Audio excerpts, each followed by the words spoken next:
International ನ್ಯೂಸ್ಗೆ ಸ್ವಾಗತ. ನಾನು ಸೀಮಾ ಬಂಗಾರಪ್ಪ.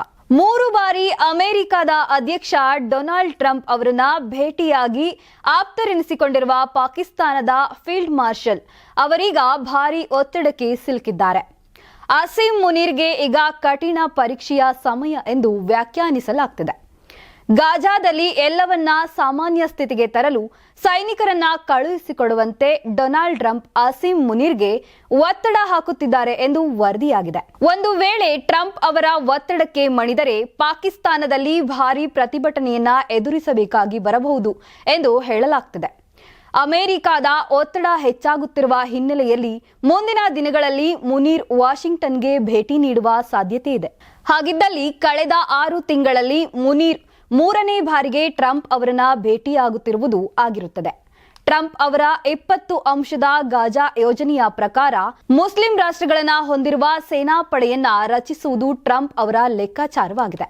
ಈ ಪಡೆಯು ಯುದ್ಧದಿಂದ ನಾಶವಾಗಿರುವ ಗಾಜಾ ಪ್ರದೇಶಗಳ ಪುನರ್ ನಿರ್ಮಾಣ, ಆರ್ಥಿಕ ಚೇತರಿಕೆಯ ಮೇಲ್ವಿಚಾರಣೆಯನ್ನ ನೋಡಿಕೊಳ್ಳುವುದು ಮೂಲ ಉದ್ದೇಶವಾಗಿರಲಿದೆ. ಹಮಾಸ್ ಎಂಬ ಇಸ್ಲಾಮಿಕ್ ಉಗ್ರಗಾಮಿ ಗುಂಪನ್ನ ಮಟ್ಟ ಹಾಕುವುದು ಈ ಪಡೆಗಳ ಇನ್ನೊಂದು ಜವಾಬ್ದಾರಿಯಾಗಿರಲಿದೆ. ಪಾಕಿಸ್ತಾನದ ಮಾಜಿ ಪ್ರಧಾನಿ ಇಮ್ರಾನ್ ಖಾನ್ ಜೈಲಿನಲ್ಲಿದ್ದಾರೆ. ಆದರೆ ಜೈಲಿನಲ್ಲಿ ಅವರ ಪರಿಸ್ಥಿತಿ ಬಗ್ಗೆ ಇತ್ತೀಚೆಗೆ ಭಾರೀ ಚರ್ಚೆಯಲ್ಲಿದೆ. ಅದರಲ್ಲೂ ಪ್ರಮುಖವಾಗಿ ತಮ್ಮ ಕುಟುಂಬಸ್ಥರಿಗೆ ಇಮ್ರಾನ್ ಖಾನ್ ಭೇಟಿಗೆ ಅವಕಾಶ ನೀಡುತ್ತಿಲ್ಲ ಎಂಬ ಆರೋಪಗಳು ಕೇಳಿಬಂದ ಮೇಲಂತೂ ಅವರು ಜೈಲಿನಲ್ಲಿ ಸಾವನ್ನಪ್ಪಿದ್ದಾರೆ ಎಂಬ ವದಂತಿಗಳು ಕೂಡ ಹರಡಿಕೊಂಡು ದಿನದಿಂದ ದಿನಕ್ಕೆ ಹೊಸ ಸುದ್ದಿ ಹೊರಬೀಳುತ್ತಿದೆ. ಈಗಾಗಲೇ ಪಿಟಿಐ ಕಾರ್ಯಕರ್ತರು ಹಾಗೂ ಕುಟುಂಬಸ್ಥರು ಇಮ್ರಾನ್ ಖಾನ್ಗೆ ಜೈಲಿನಲ್ಲಿ ಜೀವ ಬೆದರಿಕೆ ಇದೆ ಎಂಬ ಆರೋಪಗಳನ್ನ ಮಾಡುತ್ತಿದ್ದಾರೆ. ಈ ಮಧ್ಯೆ ಪಾಕ್ ಸರ್ಕಾರ ಕೂಡ ಇಮ್ರಾನ್ ಖಾನ್ಗೆ ಮರಣ ಶಿಕ್ಷೆಯ ಬೆದರಿಕೆ ಹಾಕಿತ್ತು. ಈ ಬೆನ್ನಲ್ಲೇ ಇಮ್ರಾನ್ ಖಾನ್ ಪುತ್ರ ಮತ್ತೊಂದು ಆರೋಪವನ್ನ ಮಾಡುತ್ತಿದ್ದು, ನಮ್ಮ ತಂದೆಗೆ ಜೈಲಿನಲ್ಲಿ ಮಾನಸಿಕವಾಗಿ ಚಿತ್ರಹಿಂಸೆ ನೀಡಲಾಗುತ್ತಿದೆ. ಬಹುಶಃ ನಾವು ಇನ್ನೆಂದೂ ನಮ್ಮ ತಂದೆಯನ್ನ ನೋಡಲು ಸಾಧ್ಯವಾಗುವುದಿಲ್ಲ ಎಂದೆನಿಸುತ್ತದೆ ಎಂಬ ಗಂಭೀರ ಆರೋಪವನ್ನ ಮಾಡಿದ್ದಾರೆ. ಕಾಸಿಂ ಖಾನ್ ಅವರ ಪ್ರಕಾರ ಪಾಕಿಸ್ತಾನದ ಮಾಜಿ ಪ್ರಧಾನಿ ಇಮ್ರಾನ್ ಖಾನ್ ಅವರನ್ನ ಸುಮಾರು 2 ವರ್ಷಗಳ ಕಾಲ ಜೈಲಿನಲ್ಲಿ ಏಕಾಂಗಿಯಾಗಿ ಸೆರೆಮನೆ ಕೋಣೆಯಲ್ಲಿ ಇರಿಸಲಾಗಿದ್ದು, ಅಲ್ಲಿ ಅವರನ್ನ ಹೈಪಟೈಟಿಸ್ನಿಂದ ಬಳಲುತ್ತಿರುವ ಸಹ ಕೈದಿಗಳಿರುವ ಸ್ಥಳದಲ್ಲಿ ಇರಿಸಲಾಗಿದೆ. ಅಲ್ಲಿನ ಪರಿಸ್ಥಿತಿ ಬಹಳ ಶೋಚನೀಯ ಹಾಗೂ ಅಸಹ್ಯಕರವಾಗಿದ್ದು, ಅವರಿಗೆ ಸರಿಯಾದ ಶುದ್ಧ ನೀರನ್ನು ಕೂಡ ಕೊಡುತ್ತಿಲ್ಲ. ಅಲ್ಲದೆ ಅವರಿಗೆ ಮಾನವ ಸಂಪರ್ಕವೇ ಇಲ್ಲದಂತೆ ಸಂಪೂರ್ಣವಾಗಿ ಪ್ರತ್ಯೇಕಿಸಿ ಇಡಲಾಗಿದೆ. ಹಾಗಾಗಿ ಬಹುಶಃ ನಾವು ನಮ್ಮ ತಂದೆಯನ್ನ ಮುಂದೆಂದೂ ನೋಡುವುದಿಲ್ಲ ಎಂಬ ಆತಂಕ ನಮ್ಮಲ್ಲಿ ಕಾಡುತ್ತಿದೆ ಎಂದು ಕಾಸಿಂ ಖಾನ್ ಕಳವಳ ವ್ಯಕ್ತಪಡಿಸಿದ್ದಾರೆ. ಪ್ರಧಾನಿ ನರೇಂದ್ರ ಮೋದಿ ಅವರು ಇಥಿಯೋಪಿಯಾದ ಸಂಸತ್ತಿನಲ್ಲಿ ಮಾತನಾಡುತ್ತಾ ಭಾರತ ಮತ್ತು ಇಥಿಯೋಪಿಯಾ ಪ್ರಾದೇಶಿಕ ಶಾಂತಿ, ಭದ್ರತೆ ಮತ್ತು ಸಂಪರ್ಕದಲ್ಲಿ ಸಹಜ ಪಾಲುದಾರರು ಎಂದು ಬಣ್ಣಿಸಿದರು. ಆಫ್ರಿಕಾದಲ್ಲಿ ಇಥಿಯೋಪಿಯಾ ಒಂದು ಪ್ರಮುಖ ಸ್ಥಳದಲ್ಲಿದೆ. ಭಾರತ ಹಿಂದೂ ಮಹಾಸಾಗರದ ಹೃದಯ ಭಾಗದಲ್ಲಿದೆ. ಹೀಗಾಗಿ ಅಭಿವೃದ್ಧಿಶೀಲ ರಾಷ್ಟ್ರಗಳಾಗಿ ಪರಸ್ಪರ ಕಲಿಯಲು ಮತ್ತು ನೀಡಲು ಇಬ್ಬರಿಗೂ ಬಹಳಷ್ಟು ಇದೆ ಎಂದು ಅವರು ಹೇಳಿದರು.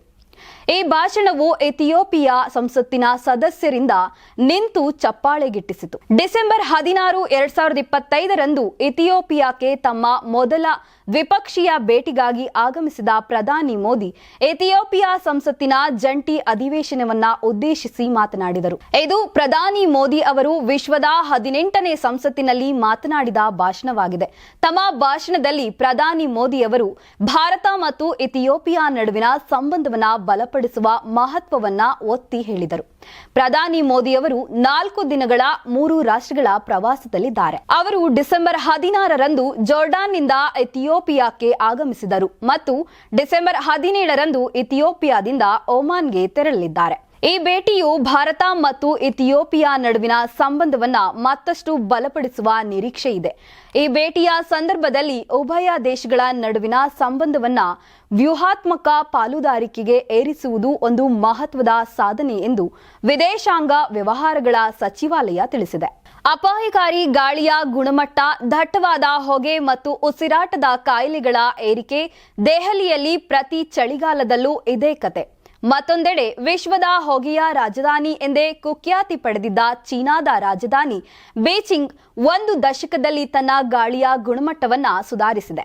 ವಾರದ ಬಹುಪಾಲು ಗಾಳಿಯ ಮಟ್ಟದ ತೀವ್ರವಾಗಿರುವುದರಿಂದ ಚೀನಾ ರಾಯಭಾರ ಕಚೇರಿಯು ಬೀಚಿಂಗ್ ಮಾಲಿನ್ಯವನ್ನ ಹೇಗೆ ನಿಭಾಯಿಸಿತು ಎಂಬುದರ ಕುರಿತು ಹಂತ ಹಂತವಾಗಿ ಮಾರ್ಗದರ್ಶಿಯನ್ನ ಪೋಸ್ಟ್ ಮೂಲಕ ದೆಹಲಿಗೆ ಸಹಾಯ ನೀಡಿದೆ.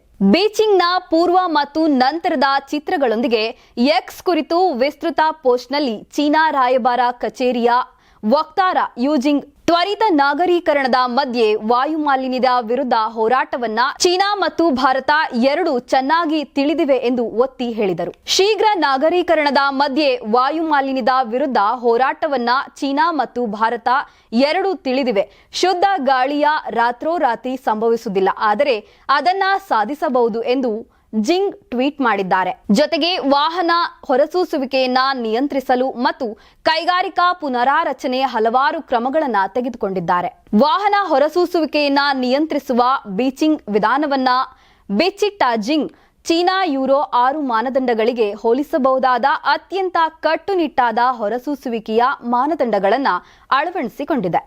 ಹಳೆಯ ಹೆಚ್ಚಿನ ಹೊರಸೂಸುವಿಕೆ ವಾಹನಗಳನ್ನ ಹಂತ ಹಂತವಾಗಿ ತೆಗೆದುಹಾಕುತ್ತಿದೆ ಎಂದು ಹೇಳಿದರು. ಬೋಂಡಿ ಬೀಚ್ನಲ್ಲಿ ಗುಂಡು ಹಾರಿಸಿದ 25 ವರ್ಷದ ನವೀದ್ ಅಕ್ರಮ್ ಕೋಮಾದಿಂದ ಹೊರಬಂದಿದ್ದು, ಆಸ್ಟ್ರೇಲಿಯಾ ಪೊಲೀಸರು ಆತನನ್ನ ಹಾಸಿಗೆಯ ಪಕ್ಕದಲ್ಲೇ ಬಂಧಿಸಿದ್ದಾರೆ ಎಂದು ವರದಿಗಳು ತಿಳಿಸಿವೆ. ಕಾನೂನುಬದ್ಧವಾಗಿ ಮುಂದುವರಿಯುವ ಮೊದಲು ಕಾರ್ಯವಿಧಾನಗಳನ್ನ ಅರ್ಥ ಮಾಡಿಕೊಳ್ಳಲು ಅವನು ಮಾನಸಿಕವಾಗಿ ಒಲವು ತೋರುತ್ತಾನೆ ಎಂದು ಪತ್ತೆದಾರರು ಕಾಯುತ್ತಿದ್ದರು. ನವೀದ್ ತನ್ನ ತಂದೆ ಸಾಜಿದ್ ಅಕ್ರಮ್ ಜೊತೆಗೆ ಭಾನುವಾರ ಸಿಡ್ನಿಯ ಬೋಂಡಿ ಬೀಚ್ನಲ್ಲಿ 15 ಜನರನ್ನು ಕೊಂದರು. ಇದು 30 ವರ್ಷಗಳಲ್ಲಿ ಆಸ್ಟ್ರೇಲಿಯಾದ ನೆಲದಲ್ಲಿ ನಡೆದ ಅತ್ಯಂತ ಭೀಕರ ಭಯೋತ್ಪಾದಕ ದಾಳಿಯಾಗಿತ್ತು.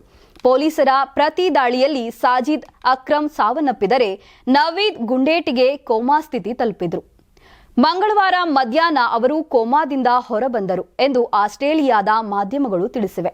ಅವರು ಪ್ರಜ್ಞೆಗೆ ಮರಳಿ ಬಂದಾಗ ಅವರನ್ನ ಹಾಸಿಗೆಯ ಪಕ್ಕದಲ್ಲೇ ಬಂಧಿಸಲು ಪೊಲೀಸರು ಕಾಯುತ್ತಿದ್ದರು ಎಂದು ವರದಿಯಾಗಿದೆ. ಇದಿಷ್ಟು ಈ ಹೊತ್ತಿನ ಇಂಟರ್ನ್ಯಾಷನಲ್ ಅಪ್ಡೇಟ್ಸ್. ಮತ್ತಷ್ಟು ಅಪ್ಡೇಟ್ಸ್ಗಳಿಗಾಗಿ ನೋಡ್ತಾ ಇರಿ. ಧನ್ಯವಾದಗಳು.